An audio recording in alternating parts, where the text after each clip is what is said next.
Сәлем достар, бүгін бізде Паскальден бірінші сабақ. Енді Паскальмен жұмыс жасамас бұрын Паскальдың қандай тіл екенін біліп кетейік. Паскаль тілі ол әлемге ең танымал тілдердің бірі, және де ескірген тілдердің бірі. Паскаль тілін 1970 жылы Николас Вирт деген адам шығарған.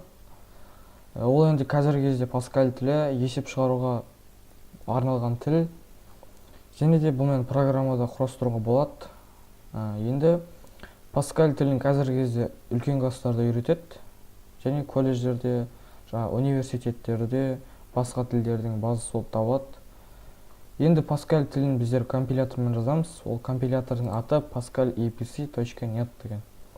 Осы сілтемені видеоның астына қалдырып кетемін. Мына жерден pascal.abc.net стандарт пак деген жаздырамыз. Осы жерден скачать кнопкасын басамыз. Мен бұны уже скачать етіп қойдым, және де компилятормен де дайын тұр. Бізде Паскаль тіл осылай көрінеді. Мына жерде көптеген функциялар бар. Және де мынандай нелер бар, түсініксіз әйтеуір. Өздеріңіз көресіздер.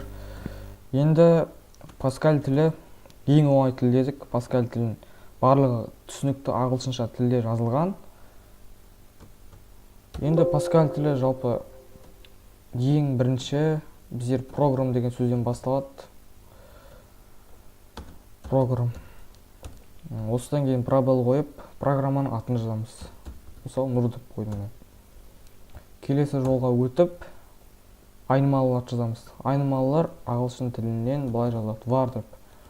Бұл айнымалылар енді жалпы айнымалы дегеніміз олар жаңағы программаның бетіне шығатын не десем болады енді. Сандардың жаңағы әріп тұрғы, мысалы, А айнымалысы бар бізде, Б айнымалысы, С айнымалысы, сөйтіп кете береді. Енді айнымалы битпен белгіленеді. Бізде 1 бит, 2 бит болды, 3 бит болды. Енді varдан кейін, айнымалыдан кейін бізде қос нүкте қойылады, айнымалылар жазып болдық. Сосын бізде типтер бар, айнымалылардың типтері бар. Қазіргі кезде біздерге есеп шығару үшін тек 2 тип қана керек. Олар integer тегі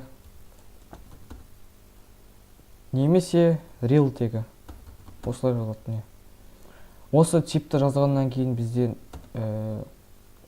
нүктелі өтір қойылады. Және біздерге қазір integer тегін қолданамыз біз. Бұл енді типтерді түсіндіре кетейін. Integer деген тек ол бүтін сандарға, ал real деген тек ол бүтін емес сандарға. Мысалы алай кетейік. Мысалы integer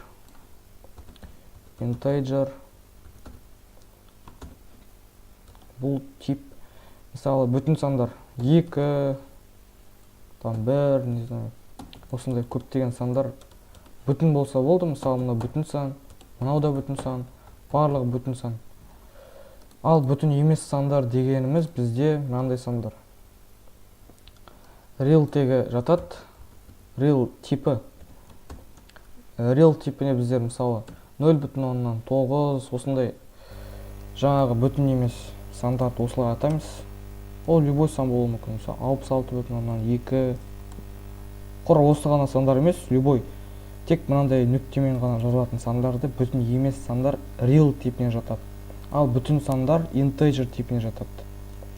Енді жалпы бұл типті біздер қазір бірінші программаны жазудан бастайық. Бұл программаның аты нұр деп аталды. Және де әр жазылған сөзіміздің артына нүктелі өтір қоямыз. Енді келесі бізде begin деген сөз. Begin деген енді бұл міндетті түрде. Бұл Паскаль тілінде мысалы мына нүктелі өтірді қоймай кетсек, немесе мына қос нүктені қоймай кетсек қате деп шығарады. Және программа істемейді. Сол үшін бұл Паскаль тілінен ешқандай қате жібермеген дұрыс.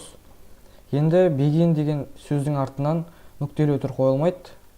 Егер қоятын болсақ, бұл қате болады. Енді begin сөзінен кейін бізде write деген сөз жазылады. Write. Бұл яғни бетіне жазып шығарады. Мына жерде окно вводыда. Write және де жақсы жаға алып, ішіне апострофпен бір сөз жазамыз. Мысалы 2 сан жазыңыз.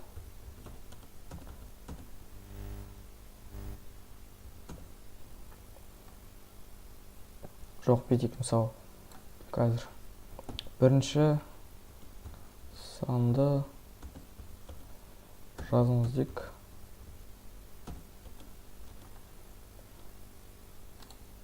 Енді бізде келесі сөз read-тегі. Read сөзі жалпы. Айтқандай read сөзінің ішіне ешқандай апостроф қойылмайды, мына write дегеннің ішіне апостроф қойылады. Егер осыны алып тастасақ, бізде қате деп шығарады. Және де read дегеннің ішіне апостроф қойылмайды, оны айнымалыларды жазамыз read-тің ішіне. Міне а айнымалысын жаздық. Бірінші бізде write орналасады, сосын екінші read орналасады. Мынаның артына нүктелі үтір қоямыз. Келесі бізде тағы да write дейміз. Write ішіне апострофпен екінші санды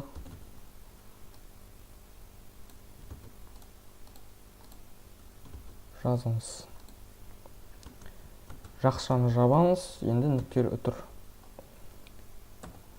Енді бізде айнымалы, бізде б айнымалысы болады, read, б. Нүктелі үтір.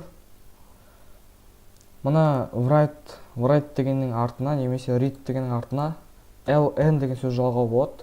Бұл ln деген сөз жаңағы біздің жазған сөзімізді келесі неге жаңа қатарға өткізеді. Оны жазбай қойсақ та болады, ол қазір үйретем барлығын. Енді бізде формуланы жазайық. Мысалы бір азайтын жоқ, бір көбейтіндінің формуласын жазамыз. Мысалы бізде енді А типі бар, және А айнымалысы бар, және Б айнымалысы бар. Біздер енді С айнымалысы дейміз. С-дан кейін осындай не қойыламыз? Қос нүкте қоямыз, және тең саламыз. Осының ішіне формуланы жазамыз. Формула бізде былай. А көбейтілген бізде осындай жұлдызшамен жазылады. А көбейтілген Б. Және бізде жақша жабылады. Сосын нүктелі үтір қоямыз. Келесі бізде write-тегі write ln деп жазамыз енді. Write ln. Осының ішіне жазамыз.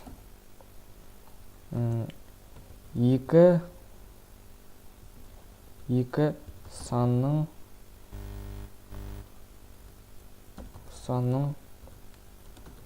көбейтіндісі дейміз. Көбейтіндісі енді осыдан кейін апострофтан кейін біздер үтір қоямыз. Үтір ол міндетті түрде, себебі бұл жерге біз айнымалын жазамыз. Мына жерде бізде с айнымалысы жаңағы read несімен жазылмаған, бұл бізде формула. Яғни жауабы осы апострофтан кейін үтір қоямыз міндетті түрде, және бізде айнымалының аты с деп жазамыз. Енді жақшаны жабамыз, нүктелі үтір қоямыз. Енді бізде соңғы сөз end сөзі. Бұл яғни жаңағы бітті деген сөз, соңы деген сөз. Және де endтің артына біздер міндетті түрде нүкте қоямыз. Ал енді мына выполнить дегенді басып программаны көреміз. Бізде бірінші санды жазыңыз. Мысалы 2 дейік, екінші сан жазыңыз 3. Дұрыс. Міне 2 санның көбейтіндісі 6-ға тең. 2-ні 3-ке көбейткенде 6 болады. Ол дұрыс. Енді тағы бір ұзағырақ санды көрейік. 999 көбейтілген 2. Міне 1998. Бізде уже почти көбейтудің калькулятор шығарылды. Енді мысалы тағы да бір сан жазайық. 1000 көбейтілген мысалы 50 000 дейік. Жоқ, 50 000 міне. Енді enter басамыз. Жоқ, қате кетті. 1000 дейміз бірінші санға, екінші бізде 50 000. Enter басамыз. Міне дұрыс. Бізде осы бірінші программаны біз жазып бітірдік. Енді осыны сақтау керек. Оны сақтау үшін мына жерде сохранить деген кнопка бар, осыны басамыз. Мына жерге атын жазамыз, және де сохранить басамыз. Болды. Бізде уже бірінші программа дайын. Енді достар, Паскальден екінші видеоны күтіңіздер. Екінші видеода біздер real типін қарастырамыз. Видео ұнаса лайк басамыз, комментарий қалдырамыз, каналға жазыламыз, колокольчикті ұмытпаймыз. Сау болыңыздар.